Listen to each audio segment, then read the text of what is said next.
Hello friends, welcome back to all in updates YouTube channel. Please subscribe. మన big boss Telugu హిస్టరీలోనే nominations అయితే బీభత్సంగా జరుగుతున్నాయి. For the first time elimination అయిన X contestants వచ్చి nomination చేస్తుంటే వేరే లెవెల్గా అయితే ఉంటుంది. సో మనం సోనియా గారి ప్రోమో కనుక చూసుకున్నట్లయితే నిఖిల్కి ఇచ్చి పడేసింది పాయింట్స్తో. సో మనం ఇంకా ఫుల్ ఎపిసోడ్ కోసం అయితే వెయిట్ చేయాలి.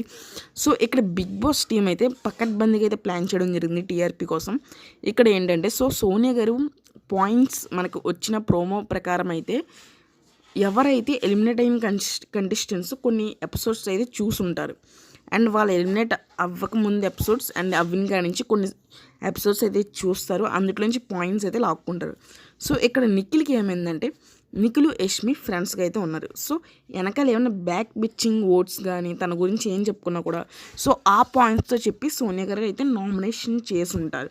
సో అందుకు నిఖిల్కి యష్మికి బిగ్ ఫైట్ అయితే అవుతుంది. సో బిగ్ బాస్ టీం అనేది అటువంటి ఏమన్నా చెప్పమంటున్నారేమో అనుకుని ప్లాన్ చేశారేమో అయితే నేనైతే అనుకుంటున్నా.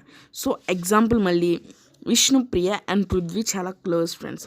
సో ఈరోజు ఎవరైనా ఇంకొకరు వచ్చి పృథ్వీని నామినేషన్ చేసి విష్ణుప్రియతో నువ్వు నటిస్తున్నావు ఓన్లీ కంటెంట్ కోసం, ఆర్ హెల్స్ విష్ణుప్రియ ఏమో నిజంగా మిమ్మల్ని ఫ్రెండ్షిప్ చేస్తుంది, మీరేమో నటించి వెనకాల ఇవి మాట్లాడుతున్నారని చెప్పి పాయింట్ నామినేషన్ చేస్తే అప్పుడు విష్ణుప్రియకి కూడా ఆయన ఏం మాట్లాడుతున్నారు అనేది బ్యాక్ సైడ్ తెలుస్తుంది. సో అటువంటి ఏమన్నా బిగ్ బాస్ టీం ప్లాన్ చేసి ఓన్లీ ఇలాంటి పాయింట్స్ మీద నామినేషన్ చేయండి అని చెప్పుంటే మ్యాక్సిమం అందరూ అలా చేసి ఉంటే వేరే లెవెల్ గొడవలు అయితే బీభత్సంగా అయితే అయినాయి. మనకైతే 2 days అయితే టెలికాస్ట్ అవుతుంది నామినేషన్ ప్రాసెస్, చాలా పెద్ద ప్రాసెస్. సో మనకి ఇంకో ప్రోమో కూడా రావాలి. As of now very very excellent episode is loading, వేరే లెవెల్గా ఉంటుంది. సో మరి చూద్దాం ఎవరెవరు నామినేషన్లోకి వస్తారో.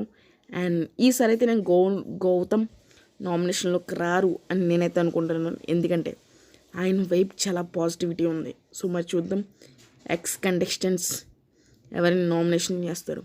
అప్పుడు దాకా ఒక లైక్ చేయండి, షేర్ చేయండి, సపోర్ట్ చేయండి. Thank you all.